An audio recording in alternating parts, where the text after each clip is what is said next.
Jean-Michel est ici un professeur qui amène dans l'université toute cette réflexion autour d'Amartya Sen.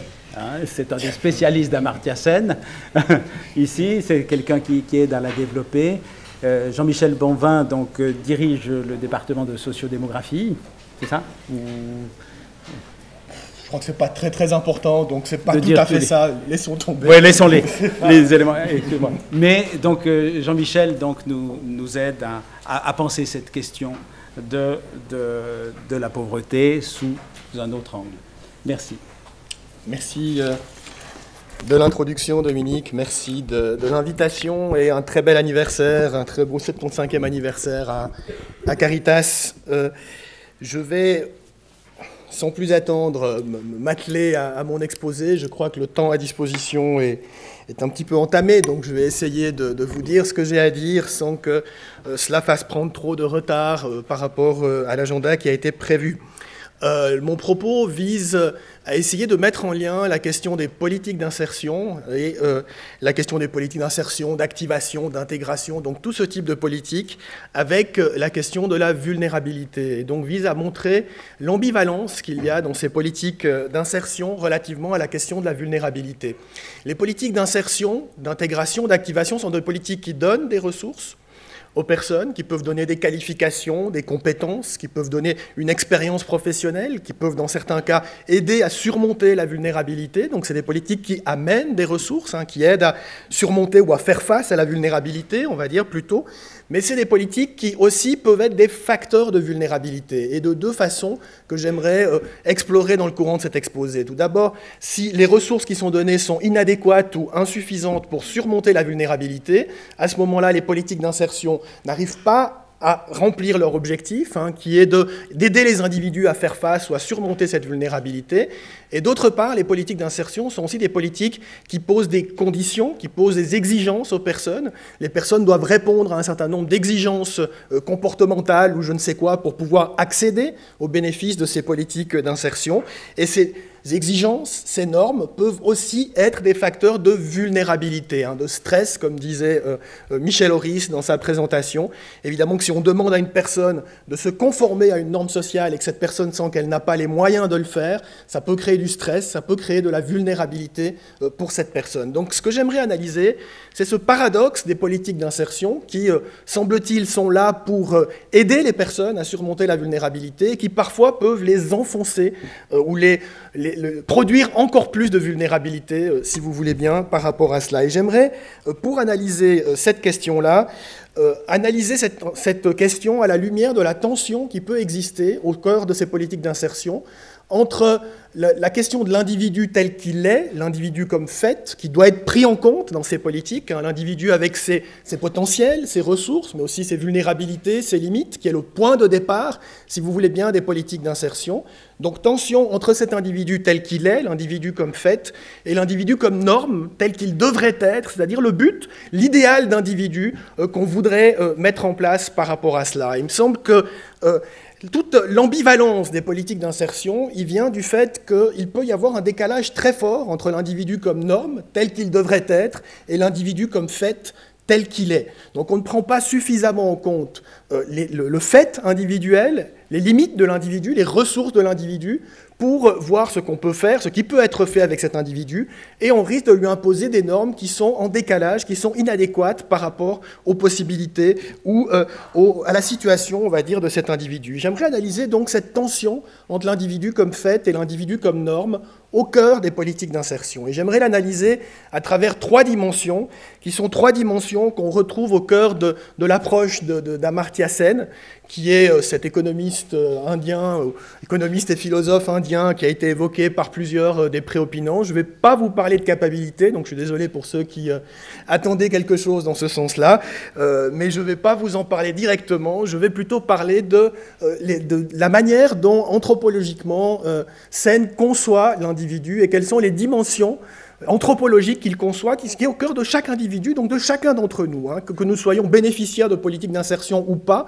Et qu'est-ce que ces trois dimensions nous disent par rapport à la manière dont devrait être conçue une politique d'insertion?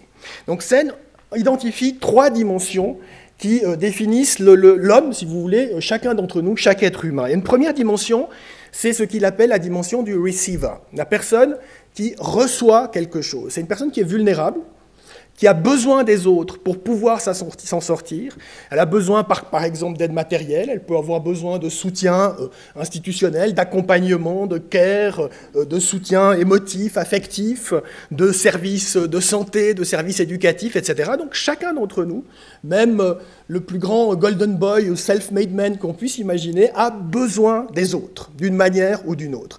Donc cette idée de receiver, ou cette idée de vulnérabilité, elle est au cœur de l'anthropologie de Sen. On ne peut pas désigner d'un côté ceux qui seraient vulnérables et de l'autre côté ceux qui échapperaient à cette condition de vulnérabilité. Nous sommes tous, évidemment à des degrés différents, mais nous sommes tous vulnérables. Donc, première dimension, cette dimension, Sen l'appelle de receiver, la personne qui reçoit, qui a besoin des autres, et donc qui est en demande, si on veut bien, vis-à-vis des autres ou des institutions publiques. Deuxième dimension, c'est ce que Sen appelle le doer, l'acteur. La personne qui est capable d'agir, qui est capable d'action, qui n'est pas simplement en train de recevoir des aides de la part d'autrui, mais qui peut agir, qui peut poser une action, qui peut avoir une contribution qui peut être utile pour la société. Donc, dans une politique d'insertion, vous devriez prendre en compte ces deux éléments. J'y reviendrai après. Donc, d'un côté, le receiver et de l'autre côté, le doer, la capacité d'action des personnes. Et le troisième élément qui est mis au cœur de l'approche de Sen, c'est ce qu'il appelle le judge. Le juge. Le juge, ce n'est pas celui qui se met au sommet d'un prétoire et puis qui va rendre la justice. Ce n'est pas du tout ça ce que Sen veut dire par rapport à cette notion de juge. Le juge, c'est celui qui sait ce qui a de la valeur pour lui. Je sais ce qui a de la valeur pour moi. J'ai des aspirations, j'ai des envies, j'ai des projets, j'ai des désirs, et j'ai un certain nombre d'idées à mettre sur la table par rapport à ça. Et donc le juge a vocation à être pris en compte aussi. Chacun d'entre nous a des idées, des projets, des aspirations, et donc le juge, il n'y a pas ceux qui aspirent d'un côté et ceux qui sont incapables d'aspirer de l'autre, et cela doit aussi être pris en compte. Et vous voyez qu'à travers ces trois dimensions, vous définissez un cadre d'analyse des politiques d'insertion qui peut être extrêmement suggestif, parce que le risque d'une politique d'insertion, c'est lequel ? Il est tout simple, et je pense que tout le monde aura compris là où je veux en venir, c'est qu'on insiste sur le doer, l'acteur, aux dépens du receiver, de la personne qui est vulnérable, qui du coup devient illégitime. On illégitime la vulnérabilité dans le cadre d'une société, et aux dépens du juge. Ça veut dire qu'on ne prend pas en compte les raisons d'agir, les valeurs, les aspirations des personnes, mais qu'on va plutôt vers des optiques un petit peu paternalistes, où on dit aux personnes la manière dont elles doivent agir, plutôt que de prendre au sérieux leurs raisons, leurs valeurs, leurs aspirations. Donc ce cadre d'analyse, il demande, si vous voulez, d'une certaine façon, de voir dans quelle mesure une politique d'insertion prend en compte ces trois dimensions anthropologiques. Quelle est la place qui est faite au receiver dans une politique d'insertion? Quelle est la place qui est faite au doer, à la personne qui agit? Et quelle est la place qui est faite au juge, à la personne qui a des valeurs, qui sait ce qui a de la valeur pour elle et qui donc peut s'exprimer à ce propos et dont le point de vue peut être pris en compte à ce propos. Et j'aimerais, dans les quelques minutes qui me restent, parce que je vois qu'il faut quand même que j'essaye de rester dans un timing qui est raisonnable, j'aimerais traiter chacun de ces éléments et montrer quelques enjeux qui m'apparaissent comme étant importants par rapport à chacune de ces dimensions anthropologiques. Donc d'abord, première dimension, celle du receiver.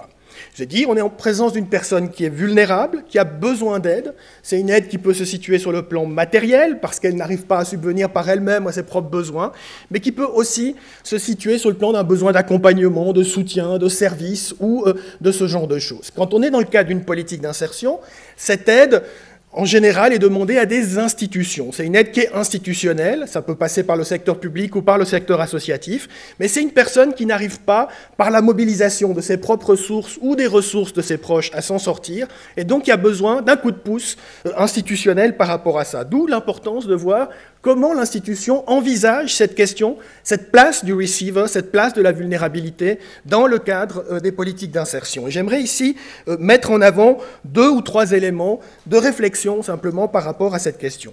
Un premier élément, c'est que l'insertion, dans la plupart des pays qui mettent sur pied des politiques d'insertion, l'insertion vise à la retour en emploi. Au retour en emploi.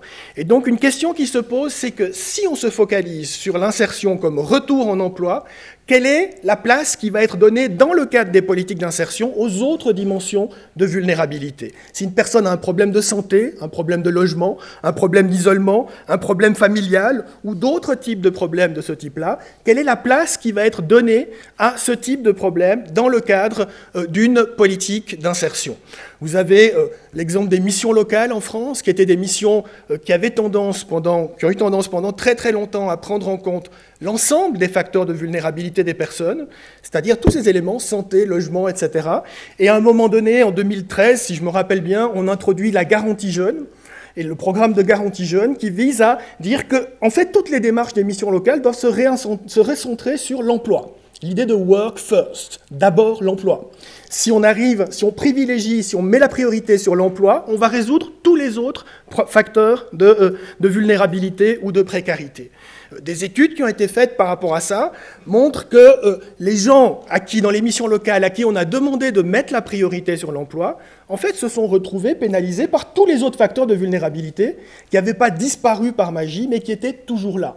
Donc la question qui se pose, premier ordre de question que je voudrais mettre en avant, c'est est-ce que dans les politiques d'insertion, quelle place fait-on aux autres facteurs de vulnérabilité, au-delà de la question de l'emploi, de la question de la reprise d'une formation ou de ce genre de choses? Si on ne leur fait aucune place et qu'on priorise la formation et l'emploi, quel est à ce moment-là, est-ce qu'il n'y a pas un risque que ces facteurs de vulnérabilité-là soient pérennisés et réapparaissent après quand la personne soit réinsérée dans l'emploi? C'est-à-dire qu'on n'a pas résolu, on n'a pas trouvé une solution à la vulnérabilité, on a simplement évacué le problème, on a permis de réinsérer les personnes, mais les personnes restent vulnérables dans l'emploi comme elles l'étaient dans le cadre des politiques sociales. Donc, un premier ordre de question, quelle est la place dans les politiques d'insertion pour les facteurs autres de vulnérabilité qui vont au-delà de l'emploi et au-delà de la question de la formation? Un deuxième ordre de question, qui est absolument fondamental à mon sens, c'est en lien avec la question de la vulnérabilité ou de la précarité matérielle, de la pauvreté, si on veut bien. Les politiques d'insertion vont, dans beaucoup de pays, c'est pas forcément toujours le cas en Suisse, ça c'est des questions qu'on pourra évoquer lors du débat si vous le souhaitez, mais dans beaucoup de pays, elles vont de pair avec une forme de discrédit qui est jeté sur ce qu'on appelle les dépenses passives. Les dépenses passives, c'est les dépenses de soutien aux revenus des personnes. Et on se dit que si on soutient trop les personnes dans leurs revenus, ça va installer un état de dépendance vis-à-vis de l'état social, et que cet état de dépendance va être contraire à la perspective de l'insertion. Si vous aidez trop les personnes, elles se mettent en situation de dépendance vis-à-vis de l'état social, elles ne font plus tous les efforts nécessaires pour se réinsérer. Donc vous voyez, dans un débat tel que celui-là, qui est le débat qui est au cœur des politiques qu'on appelle les politiques de making work pay, les politiques qui visent à faire en sorte que le travail paye, le but, ça va être de dire réduisons les prestations de soutien aux revenus pour que les gens soient incités à se mobiliser. Ce que disait Michel Horis en faisant référence à la question de la résilience, ça veut dire que si on soutient moins les gens, eh bien, ils vont devoir chercher en eux-mêmes les ressources pour pouvoir s'en sortir par rapport à ça. Le risque étant évidemment que si les prestations sociales de soutien aux revenus diminuent, ça veut dire que les gens risquent d'être poussés à reprendre un emploi, mais un emploi qui va être de mauvaise qualité. Et donc cet emploi de mauvaise qualité pourrait très bien être un facteur à nouveau de vulnérabilité. Ça veut dire qu'on ne permet pas aux gens de sortir de la vulnérabilité, on reporte la vulnérabilité, si vous voulez bien, sur le marché du travail. Donc, sur ce deuxième facteur, c'est quel est le statut des dépenses passives. Deuxième facteur que je voulais mettre en avant. Si on cherche à réduire les dépenses passives, le risque est que on ne résout pas la question de la vulnérabilité, on renvoie les gens vers de mauvais emplois qui peuvent aussi être des sources de vulnérabilité. En essayant d'accroître la précarité matérielle pour, comment on va dire, renforcer le désir d'autonomie des personnes et le désir de s'en sortir par elles-mêmes, ce n'est pas nécessairement une solution à la question de la vulnérabilité qu'on met en place. Un deuxième élément qui est en lien aussi avec ce statut des dépenses passives, c'est toute la question des conditionnalités qu'on peut mettre en place par rapport à ça. On peut aussi dire, pour discréditer les dépenses passives, qu'on va mettre on va leur poser des conditions beaucoup plus importantes d'éligibilité. Donc les personnes, pour avoir accès à ces dépenses passives, devront répondre à un certain nombre de conditions, de normes comportementales ou de ce genre de choses. Et donc ça va stigmatiser les personnes qui sont réceptrices, si vous voulez bien, de ces dépenses de soutien aux revenus. Ce qui peut même inciter dans certains cas, et Barbara Lucas va sans nul doute en parler, inciter certaines personnes à ne tout simplement pas faire appel parce qu'elles vont refuser de se soumettre à ce type de conditions. Donc vous voyez, à travers ces trois éléments que j'évoque, à savoir, est-ce que d'autres dimensions de vulnérabilité sont prises en compte que celles qui sont simplement liées à l'emploi? Quel est le statut des dépenses passives et le niveau des dépenses passives? Et quelles sont les conditions qui sont posées à l'accès aux dépenses passives? À travers ces trois questions se pose toute la question de savoir quelle est la place qu'on fait à la personne vulnérable, à la vulnérabilité de l'être humain, fondamentale, anthropologique, dans le cadre des politiques d'insertion. J'aimerais passer maintenant à la deuxième dimension, qui est celle du doer, celle de l'acteur. Et comment on conçoit cette dimension du doer, de l'acteur, dans le cadre des politiques d'insertion. Je pense que l'idée qui consiste à dire qu'une personne n'est pas simplement un récepteur passif de prestations qui lui sont données par d'autres, mais aussi un acteur de son existence, qui est capable de contribuer utilement à la société, est une idée qui recevrait tout à fait l'aval, l'accord, l'adhésion, si vous voulez bien, d'Amartya Sen et des tenants de l'approche par les capacités.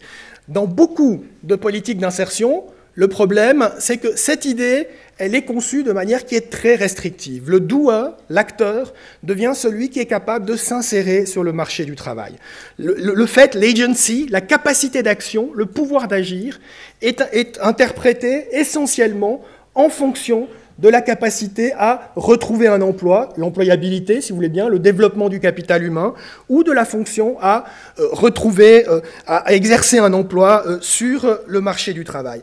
Donc, cette idée de doer, elle est conçue avec en tête la question du travail et de l'emploi qui devient la norme universelle à laquelle les gens sont censés se plier. Vous voyez cette idée, quand on a l'individu tel qu'il devrait être dans des politiques d'insertion, c'est l'individu qui devrait travailler sur le marché du travail. L'insertion, c'est une réinsertion professionnelle sur le marché du travail. Et cette approche-là, qui voit l'emploi, le travail comme étant la norme qui devrait correspondre à tout le monde, quels que soient les faits, hein, l'individu tel qu'il est, tout le monde devrait se conformer à cette norme-là, ça peut déboucher sur des risques de sélectivité qui sont assez importants. Ça veut dire que pour les personnes qui n'arrivent pas à se conformer à cette norme, pour différentes raisons, parce qu'elles ont des problèmes de santé, parce qu'il y a des problèmes familiaux, parce que peut-être il n'y a pas de motivation ou je ne sais quoi, ce genre de choses, eh bien le risque est que ces personnes-là soient mises de côté, si vous voulez bien, dans le cadre des approches d'insertion classiques. Et c'est d'autant plus le cas si on évalue ces politiques d'insertion, ce qui est très souvent le cas, en fonction du taux d'emploi ou du taux de remise en formation qu'elles permettent d'obtenir. Vous voyez, c'est une bonne politique d'insertion. C'est une politique qui permet d'obtenir de bons taux d'emploi. Alors à ce moment-là, ça veut dire que le risque est que les personnes qui sont sur le terrain, les personnes qui sont chargées d'appliquer les politiques d'insertion, vont se focaliser sur ceux qui peuvent retrouver un emploi rapidement, donc qui permettent d'avoir de bons résultats, et qu'ils vont tout simplement mettre de côté, voire invisibiliser les autres personnes. Donc vous voyez le risque d'une norme qui est trop élevée ou qui ne correspond pas à tous les publics. Ça ne veut pas dire que la norme d'emploi est trop élevée ou qu'elle est inaccessible pour tout le monde, mais ça veut dire que pour certaines personnes, peut-être que cette norme peut être productrice de vulnérabilité. Parce qu'elle est trop élevée ou trop immédiatement élevée, elle demande peut-être plus de temps pour qu'on puisse l'atteindre par rapport à ça. Donc la norme d'emploi, si elle est conçue comme une exigence à court terme, et comme une exigence incontournable pour tous les bénéficiaires de politiques d'insertion, peut être créatrice ou génératrice de vulnérabilité. C'est le premier point que je voulais mettre en avant par rapport à cette notion de doer ou cette notion d'acteur. Si on interprète la notion de doer et d'acteur uniquement par rapport à l'emploi, ça peut être générateur de vulnérabilité. Et donc peut-être y a-t-il une réflexion à mener autour de cette question d'insertion pour valoriser d'autres types d'activités qui peuvent être utiles, socialement utiles, mais qui ne passent peut-être pas forcément par l'emploi ou par ce type d'activité sur le marché du travail. Donc un premier type de réflexion. Un deuxième type de réflexion, ça concerne, si on prend l'emploi au sérieux, cette norme d'emploi, ça concerne la manière de mettre en œuvre, si vous voulez bien, cette norme d'emploi. Qui va être responsable de la mise en œuvre, du retour en emploi des personnes? Dans beaucoup de cas, les politiques d'insertion vont mettre l'accent sur les personnes elles-mêmes. C'est les personnes elles-mêmes qui sont responsables de développer leur employabilité, de trouver un emploi, et donc de se remettre, si vous voulez bien, sur le chemin du marché du travail, et donc de s'insérer par elles-mêmes. Il me semble qu'une politique d'insertion qui serait plus en prise avec l'individu réel, vulnérable, devrait être moins mettre le poids sur la personne elle-même et considérer la responsabilité de retrouver un emploi comme étant une responsabilité collective. Une responsabilité collective qui engage non seulement la personne, mais aussi les collectivités publiques et d'autres acteurs pour développer les compétences des personnes, mais qui engage aussi les employeurs et d'autres types d'acteurs sur le marché du travail à avoir une responsabilité sociale par rapport à cette question de l'insertion. Donc si on veut préserver la norme de l'emploi, il faut aussi mobiliser les acteurs au service de cette norme de l'emploi et peut-être demander aux acteurs de l'entreprise, aux acteurs du marché du travail, à infléchir l'emploi, à faire en sorte que l'emploi puisse être plus accueillant, puisse mieux prendre en compte les caractéristiques des personnes, des bénéficiaires, et pas être une norme inaccessible d'un emploi hyper compétitif, hyper productif, ou ce genre de choses. Donc voilà deux ordres de réflexion concernant cette notion de doer. Si, par rapport à des politiques d'insertion, peut-être faut-il élargir, pas simplement concevoir la notion de l'acteur par rapport au marché du travail, et si on veut le concevoir par rapport au marché du travail, peut-être faut-il infléchir les exigences de productivité, de compétitivité, etc., qui peuvent être, on va dire, imposées aux acteurs concernés. Et dernier point, qui est un point qui me tient particulièrement à cœur, mais je vois que j'aurai très peu de temps pour le développer, c'est le juge. Donc c'est un acteur, l'acteur, vous voyez, il a des valeurs, il a des aspirations, il sait ce qui a de la valeur pour lui, il sait ce qui compte pour lui, et il sait quels sont les projets, les aspirations qu'il veut poursuivre. Premier élément, il a des valeurs, il est juge, il peut exprimer ce qui a de la valeur pour lui. Deuxième élément, il a aussi des connaissances. Donc c'est aussi un expert en termes de connaissances par rapport à sa propre situation. Et il apparaît comme étant important que cet acteur, comme juge, soit aussi partie prenante des politiques d'insertion. Donc la question qui va se poser, elle va être, il y a deux ordres d'éléments, deux ordres de réflexion que j'aimerais mettre en avant ici. Premier ordre, c'est la manière dont les politiques d'insertion sont conçues, dans quelle mesure elles laissent de la place à cet individu juge, à cet individu qui est capable, qui aspire, qui connaît ce qu'il veut, qui connaît ce à quoi il aspire, ce qui a de la valeur pour lui. Dans quelle mesure une politique d'insertion donne de la place à cet individu qui est juge pour construire les objectifs de la politique d'insertion, les moyens de la politique d'insertion et ce genre de choses. Et là, évidemment, il y a plein d'éléments qui doivent être analysés pour voir quelle est la place de la personne comme juge dans les politiques d'insertion. Je ne vais pas rentrer là-dedans parce que ça nous amènerait trop loin. Et dernier point que j'aimerais évoquer, comme ça on sera à peu près dans les temps, c'est toute la question de la capacité à aspirer.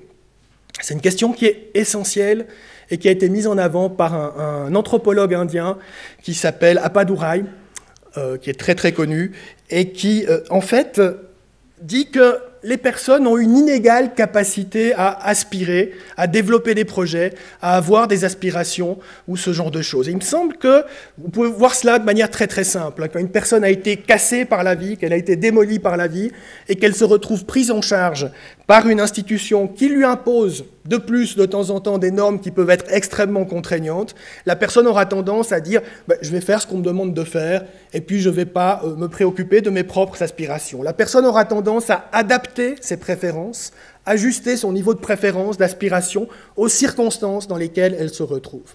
Et il me semble qu'une politique d'insertion qui serait véritablement attractive et intéressante et qui prendrait véritablement en compte ces trois notions, la vulnérabilité, le receiver, le doer et le judge, devrait permettre aux personnes de retrouver une forme de capacité à aspirer. Vous voyez ce que je veux dire par là? De ne pas se résigner aux circonstances de la vie, mais de pouvoir développer des projets propres et de pouvoir définir des aspirations propres plutôt que simplement, on va dire, s'adapter ou se conformer aux attentes qui lui sont posées. Donc, vous voyez que si on prend en compte ces trois dimensions anthropologiques telles que Amartya Sen les propose, et qu'on analyse les politiques d'insertion à l'aune de ces trois dimensions, le receiver, le doer et le judge, eh bien, on peut aussi, en filigrane, c'est ce que je n'aurais pas eu le temps de faire maintenant, mais entrevoir ce que serait une politique d'insertion qui irait dans le sens du développement des capacités des personnes. Je vous remercie de votre attention.